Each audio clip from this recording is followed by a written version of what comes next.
Welcome back to the Deep Dive, and a huge welcome to you, the learner. I'm your host, and I am super excited to jump into today's mission. And I'm your resident analyst, ready to get into the weeds. We've got a lot of ground to cover today. We really do. So today, our mission is to unpack a fascinating source document. We're looking at the Constellation brands, ticker symbol STZ, their Q1 fiscal year 2027 earnings call, which just dropped on July 1st, 2026. Right, and I know what you might be thinking. A corporate earnings call for a beverage alcohol company sounds a bit dry. Yeah, exactly. Like, why should you care about this specific transcript, right? Yeah. But it's actually, well, it's this brilliant high-definition magnifying glass on the American consumer. Oh, absolutely. We're looking at these totally iconic brands, Corona, Modelo, Pacifico, and we're using them to understand exactly how everyday people are spending their money in a completely volatile economy. Right, because this isn't just about beer and wine. I mean, it's a masterclass in brand lifecycle management, consumer psychology, and really how to navigate what they are calling a K-shaped economy. A K-shaped economy. Yeah, we are definitely getting into that. Okay, let's unpack this, because the context here is just wild. It really is. Constellation has this brand new CEO, Fink. He is literally only 2.5 months into the job. Barely has the keys to the executive washroom. Exactly.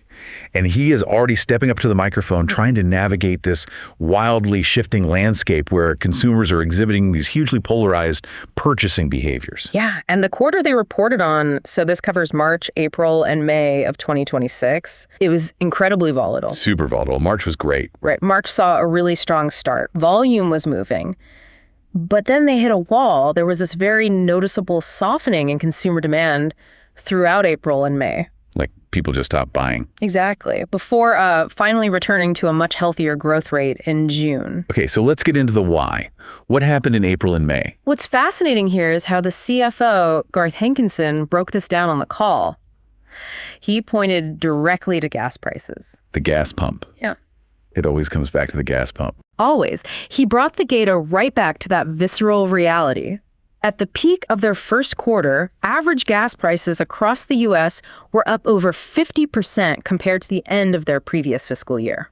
Over 50%. That is, that's not just inflation, that's a shock to the system. It's a massive shock. Hankinson quantified it as roughly a $1.60 increase per gallon on average. But, the real story is the regional spikes. Right, because Constellation isn't just selling beer evenly across the whole country. Exactly. California saw a 40% spike. Illinois was up 70%. 70%. 70%. And Florida, Texas, New York, these are all absolutely critical markets for imported Mexican lagers.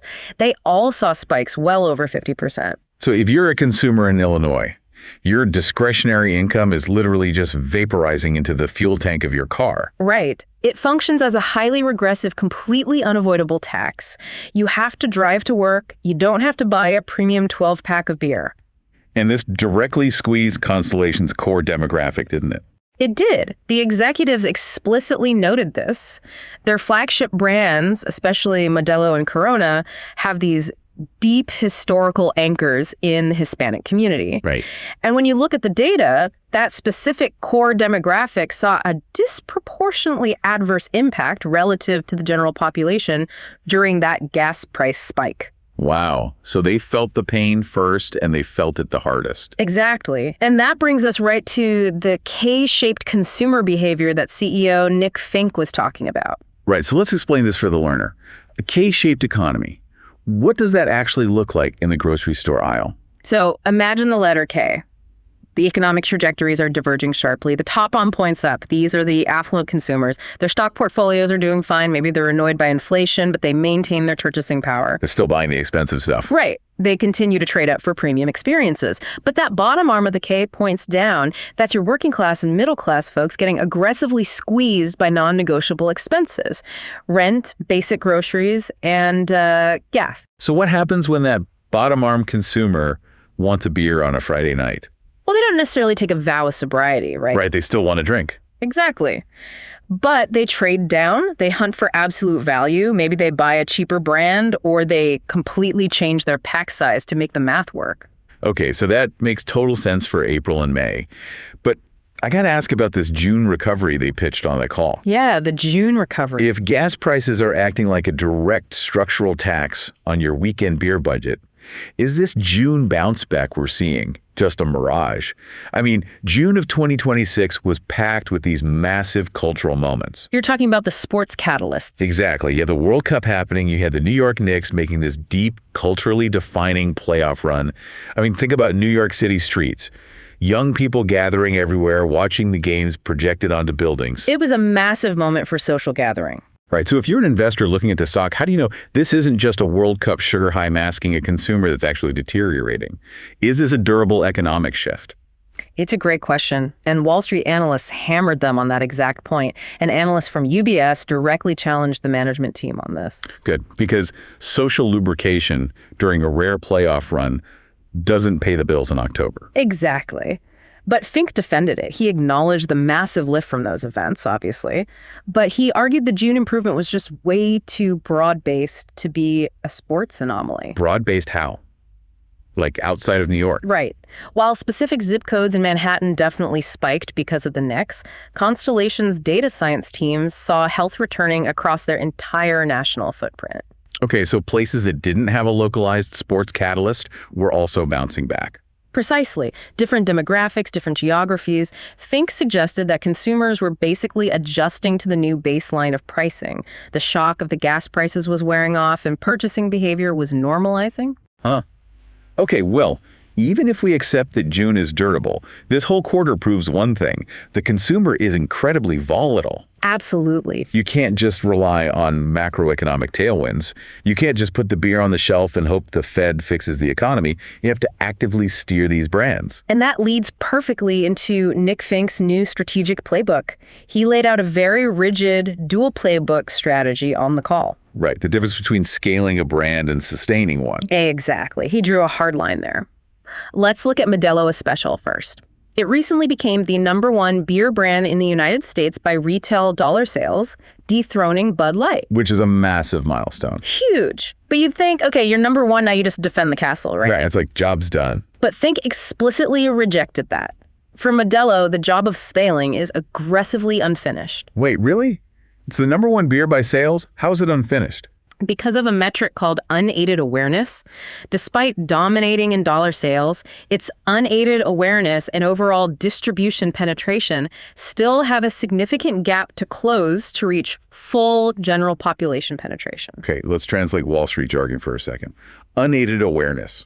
Basically, if I stop a random person on the street in, say, Ohio, and I say, name 5 beer brands, Modelo isn't consistently making that list. Exactly. It's generating massive revenue because its core consumers are incredibly loyal, buy in huge volume, and it completely dominates key urban markets. But it doesn't have that automatic cognitive real estate like a legacy brand, like a Coors or a Budweiser. Right. So the toolkit for a brand like that is all about expansion. You have to keep feeding the machine. The capital goes toward driving physical distribution, getting it on tap in suburban sports bars, rural convenience stores, and broad-reach TV marketing. It's like raising kids. Modelo is the teenager hitting a massive growth spurt. You just need to keep feeding it. You need more calories, more distribution. That's a great analogy. But then you have Corona Extra, which is the adult in the room. Yes, Corona Extra requires a completely different toolkit because it is fully scaled.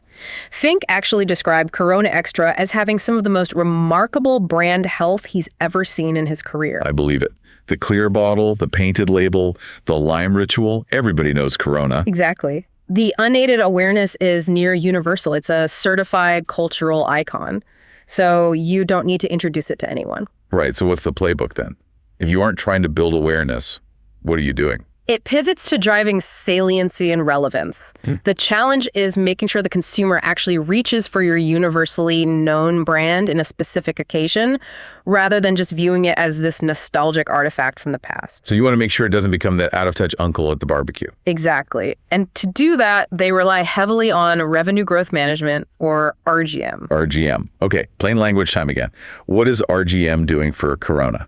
It's basically optimizing your price pack architecture. It's the highly analytical math of calculating exactly what price a 12-pack should be versus an 18-pack to maximize your profit without triggering the consumer to trade down to a cheaper competitor. Okay. And it's also about cultural positioning. Look at how they contrast Pacifico with Corona. Oh, Pacifico's a great example. Right. Corona's anchored to the beach, relaxation, kicking back, but Pacifico is being actively positioned around active lifestyle, action sports, rugged adventure. Totally different vibe. Totally different. It appeals to a different age cohort and entirely different consumer consumption moments. By keeping those boundaries rigid, Constellation gets to expand their total addressable market without Pacifico just stealing sales from Corona. Precisely. It's highly engineered brand persona management. Okay, but what happens when you need to find entirely new avenues for growth? I mean, Wall Street demands perpetual growth. You can only slice the traditional Mexican lager pie so many ways. That is where you look for the white space. The white space. Right. And they are aggressively hunting here. They talked a lot on the call about their disciplined test and learn approach. Right. They pilot concepts in localized markets, look at the unit economics, and only scale what actually works. So what were the two massive white space categories they highlighted? The first one is Corona non-alcoholic. And the second is high ABV, so high alcohol by volume ready-to-drink beverages, like their Modelo spiked aguas frescas and cheladas. Okay, let's look at the non-alcoholic side first, because this category is just blowing up. It's undergoing a radical premiumization. It used to be this stigmatized, dusty bottle hidden at the back of the bar. Now it's a high-margin, lifestyle-driven category. And Fink said Corona non-alcoholic is seeing strong double-digit growth, right? Yes, and it's already ascended to the number 4 brand position within the non-alcoholic space. Wow. That was fast. It really was. And this maps flawlessly onto the top half of our K-shaped consumer model. Because the consumer on the upper arm of the K is highly health conscious and they're affluent? Exactly. They are willing to pay premium full beer prices for a product that doesn't even have the primary active ingredient. Which is wild when you think about it. You're paying for the ritual, the cold glass bottle, the social inclusion of holding a recognized label at a party. Right. They want to participate in Friday night without sacrificing Saturday morning. And from a corporate perspective, the margin profile on NA beer is highly attractive once you get it scaled. Even with the complicated brewing process. Yeah, I mean, it requires advanced dealcoholization, tech vacuum distillation, reverse osmosis to get the alcohol out without ruining the flavor. But the consumer's willingness to pay a premium price more than covers that capital expenditure. Okay, so that's the top of the K. But what about the bottom? The financially squeezed consumer. That is where the high ABV ready-to-drink beverages come in. The spiked aguas frescas. Exactly. These products pack a significantly higher alcohol content by volume than a standard lager. And they've quietly grown into Constellation's third largest RTD business. Third largest.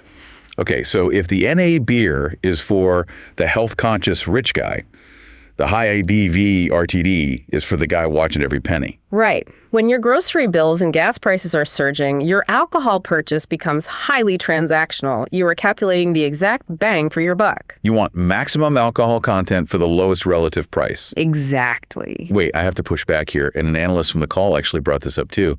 Michael Lavery from Piper Sandler. Oh yeah, he's zeroed right in on this. Because it feels like a massive systemic risk.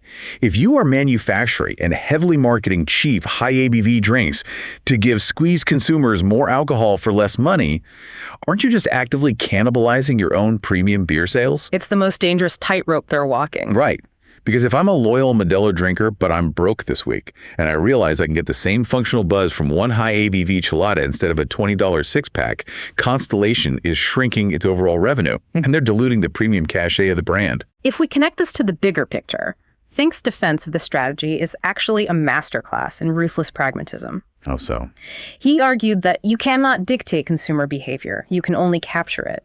The financially squeezed consumer is already exhibiting this value-seeking behavior.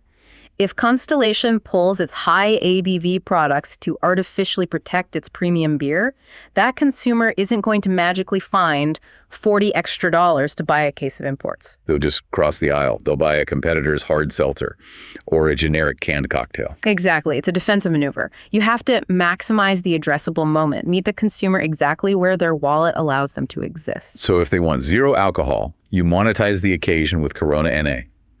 If they're counting pennies and want a heavy hit, you monetize it with spiked agua fresca. Right. In a K-shaped economy, you have to provide products at both extreme poles, or you just hand that revenue over to your rivals. Okay, capturing all these occasions sounds brilliant in theory, but here's where it gets really interesting. How does this translate to the actual financial plumbing of the company? The numbers tell a wild story here. They do. There was a massive divergence in the Q1 data that instantly gave Wall Street a panic attack. The CFO reported that shipments were up a massive 8%. Right, 8%. But depletions were up less than 2%. Yeah, that sub 2% number raised a lot of eyebrows. For an investor, seeing shipments jump 8% while depletions barely move looks like a blaring red siren. It absolutely does. And Peter Gulba from Bank of America demanded clarity on this during the Q&A. To understand why, you have to look at the mechanics of the free-tier alcohol distribution system in the U.S. Right, because of prohibition laws, you have the brewers, the distributors, and the retailers. Exactly. Constellation is a Tier 1 supplier. They brew the beer. A shipment is recorded the exact second. Constellation loads a pallet onto a truck and legally transfers ownership to a Tier 2 wholesale distributor. And Constellation books that revenue immediately. The invoice is paid. Top-line revenue looks fantastic. But a depletion measures the actual movement from that Tier 2 distributor to the Tier 3 retailer, the grocery store or bar, and ultimately to the consumer. Depletions are the unfiltered truth of consumer demand. Precisely. So an 8% increase in shipments with only a 2% increase in depletions implies channel stuffing. Channel stuffing. Basically pumping beer out of the factory, booking the revenue, but the everyday consumer isn't actually buying it. It's just gathering dust in a warehouse in Ohio. Right, which historically causes a massive inventory glut down the road. So how did CFO Garth Hankinson defend this? He calmly demystified it by pointing to the calendar. Constellation's Q1 covers March, April, and May. The volume of beer consumed in the U.S. skyrockets in June, July, and August. Oh, right. Memorial Day, 4th of July, summer barbecues, the Super Bowl window for beer. Exactly. So that 8% shipment surge, purely anticipatory. It's highly engineered inventory buildup. Distributors are just arming themselves for the summer selling season. If a distributor waits until June to order the beer, they will run out of stock during the 4th of July weekend. That is a catastrophic failure in this industry. So Hankinson is basically saying, don't panic, this is just seasonal loading. He provided explicit guidance that by the end of the fiscal year, shipments and depletions will align. The consumer demand will match the warehouse buildup. Okay, so let's dive into the margin numbers, because that massive seasonal shipment volume triggered a really fascinating financial dynamic. In corporate finance, margins are just a game of brutal fractions, right? They really are. Every basis point matters. The CFO noted that beer gross margins expanded by 20 basis points to reach 39%. Yep, 20 basis points. A 20 basis point bump is just 1/5 of 1%. To a layman, that sounds like a rounding error, but when you apply it to billions of dollars in quarterly revenue, it is a massive cascade of free cash flow. How did they squeeze more profit out of every single unit of beer? It connects directly back to that 8% shipment volume. When you operate massive manufacturing infrastructure, like Constellation's mega breweries in Mexico, you carry immense fixed overhead costs. Right, the depreciation on the equipment, property taxes, salaried staff. And those costs remain relatively static, whether you brew 1 barrel of beer or 1 million barrels. Oh, I see. This is the concept of fixed overhead absorption. Exactly. If a brewery costs $1 million a month to run and you only produce 100,000 cases, each case carries $10 of that overhead burden. But if you throttle up the lines and pump out 200,000 cases in that same month, the overhead burden drops to $5 per case. Precisely. By running their factories at peak utilization to meet that 8% shipment demand, the per unit cost of manufacturing plummeted. That's brilliant. Combine that hyper-efficient utilization with targeted cost-saving initiatives and raw pricing power, they successfully raised prices to the consumer, and gross margin expands significantly. Even with currency headwinds, right? Yeah. Didn't they mention the Mexican peso? Yeah, they faced a 30 basis point headwind due to the strength of the peso against the US dollar, inflating their local manufacturing costs. But the sheer volume efficiency overpowered that currency drag. Keep printing cash at the gross margin level. But wait, I have to challenge the bottom line numbers here. Go for it. Operating margins actually declined by 10 basis points. Yeah. If the factories are running at peak efficiency, why is the overall corporate enterprise slightly less profitable on an operating basis? Because of strategic capital allocation. Operating margins include selling, general, and administrative expenses, or SG&A. Corporate salaries, marketing, that sort of thing. Exactly. Hankinson detailed two massive, deliberate expenditures that dragged down the operating margin. First was a 20 basis point headwind in SG&A tied to their new brewing facility in Veracruz, Mexico. Wait, building a new brewery is capital expenditure. That hits the balance sheet, not the operating margin. So what's the 20 basis point drag? The human capital. The facility is not live yet. It's not producing revenue. But you can't hire 1,000 skilled brewers and logistics managers on the day you cut the ribbon. You have to pre-hire them. Right. They are aggressively pre-hiring and training the workforce now. Those salaries and training programs sit on the income statement as a pure administrative expense. You're paying for the jet fuel and the pilot while the plane is still parked in the hangar. Great way to put it. It drags down current operating margins to ensure flawless execution when the factory finally goes online. Okay, what was the second headwind? A massive surge in marketing spend. They took a 10 basis point hit by front-loading marketing capital for the World Cup. But the real shocker is their forward guidance. What do they guide? Management explicitly warned Wall Street that marketing spend will accelerate to over 10% of their total net sales in Q2 and Q3. 10% of net sales on marketing. That is a colossal deployment of capital. It is aggressive. But look at the cultural calendar. You have the final stages of the World Cup, the kickoff of NCAA college football, and the launch of the NFL. Right. And if Fink's core strategy for Corona Extra is driving saliency and relevance, you have to saturate the media environment during those premier sporting events. Exactly. It is a calculated, unapologetic sacrifice of short-term operating margins to secure long-term market share. Wow. Okay, so the financial plumbing is this beautifully orchestrated machine, but having all this product shipped and marketing dollars spent means absolutely nothing if the product isn't positioned perfectly on the shelves. Retail execution. The final, brutal frontier. Exactly. Which brings us to their new head of sales, Jack Edwards. This is a fascinating hire. Constellation operated for nearly a year without a dedicated executive in this specific seat, and then they poach Edwards from Diageo. Diageo. That is one of the most, the spirits industry has executed a masterclass in premiumization over the last decade. They really have. They understand shelf placement, distributor incentives, dominating the bar environment. And Fink emphasized that while they can't control gas prices or inflation, they absolutely control their commercial execution. Right. They control the pack architecture, the pricing tiers. And to navigate this K-shaped consumer, Edwards is tasked with optimizing their biggest strategic advantage, the barbell strategy. Let's break down the unit economics of this barbell strategy, because it maps so perfectly onto the polarized economy. It does. Constellation commands the largest market share in both the absolute smallest pack sizes and the absolute largest pack sizes. They dominate the extremes and ignore the middle. Exactly. Look at the small end of the barbell. Single serve, 24-ounce tall boys. Right. The unit economics here are wild. The price per ounce is significantly higher for the consumer, which makes it highly profitable for Constellation.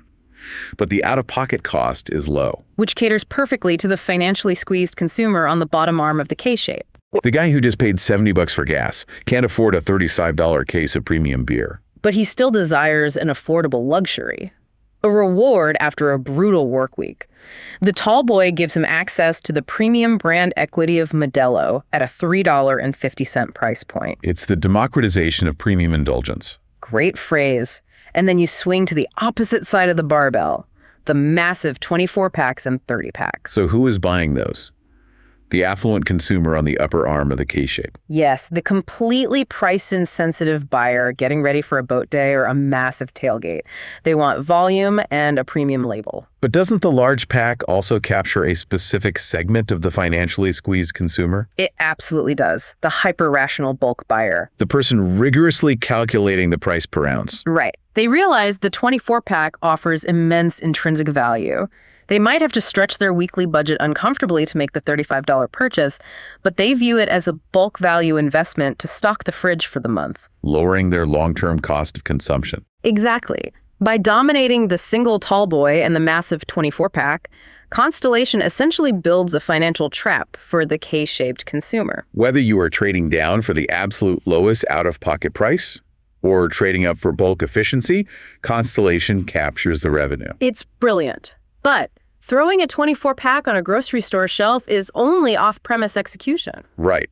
Analysts grilled management on the split between off-premise grocery stores and convenience chains and on-premise execution. On-premise execution, dominating the tap lines and coolers in bars, restaurants, and nightclubs.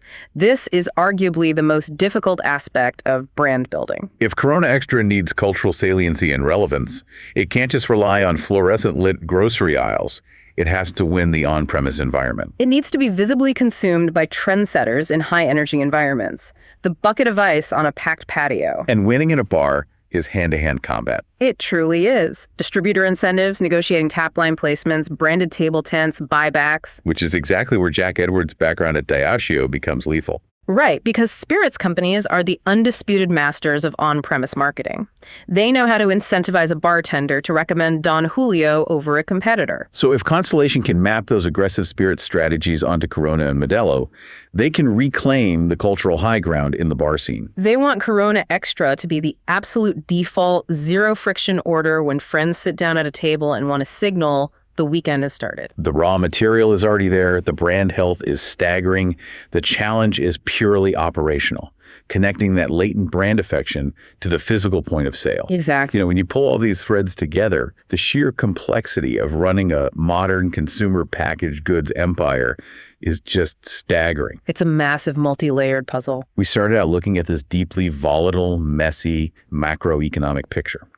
A CEO, just 75 days in, steering down a 50% spike in gas prices, acting as a regressive tax on his most loyal consumers. And instead of defensive cost-cutting, we saw a massive strategic deployment. The dual playbook of scaling Modelo and sustaining Corona. Pushing into the white space with Corona non-alcoholic and spiked aguas frescas. Engineering that massive seasonal shipment spike to achieve fixed overhead absorption, driving up gross margins. And weaponizing that cash flow into Mexican manufacturing infrastructure and NFL marketing dominance. It is the ultimate fusion of macroeconomic theory, behavioral psychology, and ruthless supply chain mathematics. All bottled, distributed, and sold for your weekend enjoyment. So, learner, the next time you walk down a beverage aisle and you see a towering pallet of 24-pack Modelos sitting next to a sleek 6-pack of Corona NA, I want you to remember the mechanics of this conversation. You're looking at a highly engineered response to a fragmented, K-shaped American economy. Every ounce of liquid, every price point, every cardboard box is placed there to capture a very specific consumer trapped in a very specific financial reality. But before we wrap up, I want to leave you with one final thread to pull on. Okay, let's hear it. We've spent this entire time dissecting how Constellation Brands is adapting to the economic environment of today. But what happens when we look a decade or two ahead? The demographic shift. Exactly. Statistically, demographic data shows that younger generations, Gen Z and whatever cohort follows them, are reporting significantly lower overall alcohol consumption rates than millennials or boomers. Right. And simultaneously, climate change is introducing massive volatility into the agricultural supply chains for barley, hops, and specialized grapes. It's an existential horizon for the legacy beverage alcohol industry. So the overarching question becomes, will companies like Constellation Brands eventually be forced to pivot away from their historical identity as strictly alcohol companies? That is a massive structural puzzle. Will they have to redefine themselves simply as social lubrication companies? If the underlying human desire is just social connection, and if intoxicating ingredients become harder to source or less culturally desired, how will these historic brands redefine what goes inside the can? Something to mull over next time you crack open a cold one. Absolutely. Thank you so much for taking the deep dive with us today. Keep learning, keep questioning, and we will see you next time.